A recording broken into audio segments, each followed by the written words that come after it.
tapi baliho-baliho yang ada di pinggir jalan itu merupakan saya tidak mengatakan alat peraga kampanye itu tidak, karena itu memang belum tahapan kampanye satu.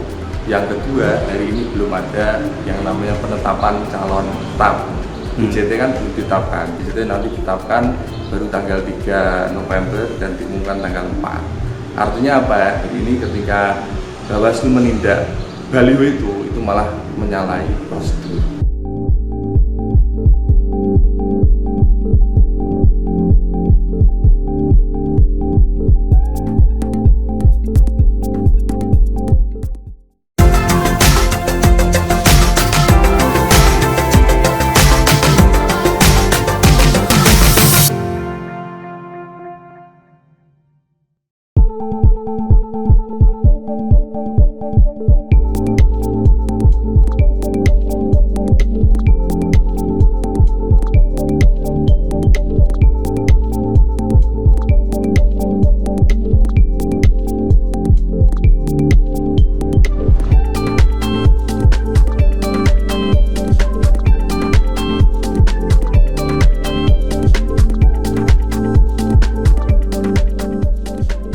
Terkait banyaknya baliho, maraknya baliho di ini, untuk penindakannya bagaimana Pak? Prosedurnya Pak, ini kok tidak ada tindakan atau bagaimana? Ini kata memang diperbolehkan atau bagaimana? Jadi untuk baliho-baliho yang ada di pinggir jalan itu memang secara ketentuan secara ketentuan Bawaslu itu kan bekerja sesuai dengan regulasi.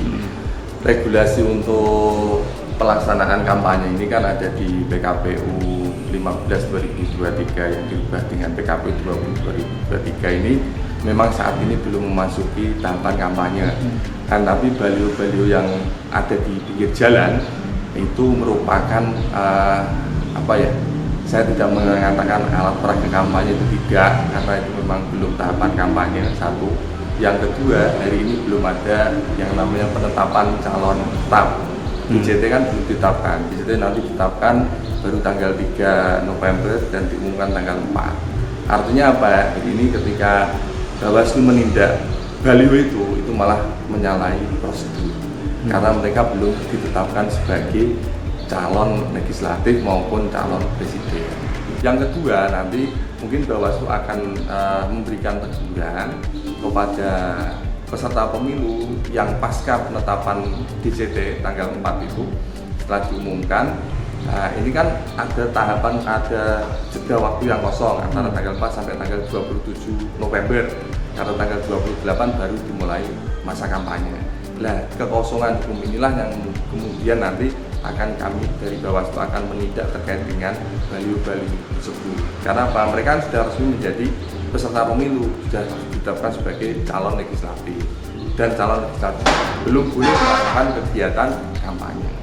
Kalau toh memang nanti bahasanya sosialisasi sesuai aturan di PKPU 15 pasal 9 itu kan sosialisasi dilaksanakan di ruangan tertutup, kemudian pesertanya terbatas dan hanya boleh pemasangan bendera.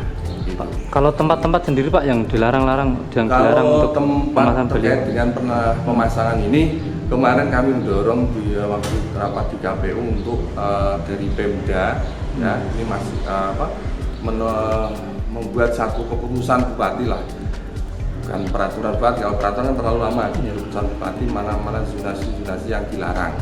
Salah satunya kemarin yang kami sampaikan itu untuk alun-alun, kemudian Simpang 7 itu, kemudian Bali Jagong ini steril dari pemasangan APK dan juga untuk kegiatan pelaksanaan kampanye. Ini kami sampaikan ke waktu rapat di KPU. Dan hari ini kita masih menunggu terkait dengan SK Bupati tersebut. Kalau kita memakai aturan KPU 74 itu sudah tidak berlaku. Yang hari ini bisa kita lakukan ya terkait dengan Perda K3 itu. Jadi Perda K3 mana-mana saja zonasi yang tidak boleh dilakukan pemasangan APK. Sanksinya Pak apa Pak? Kalau sanksinya itu hanya sanksi administrasi. Administrasi aja. Sanksi teguran kepada peserta pemilu untuk diturunkan atau dipindahkan.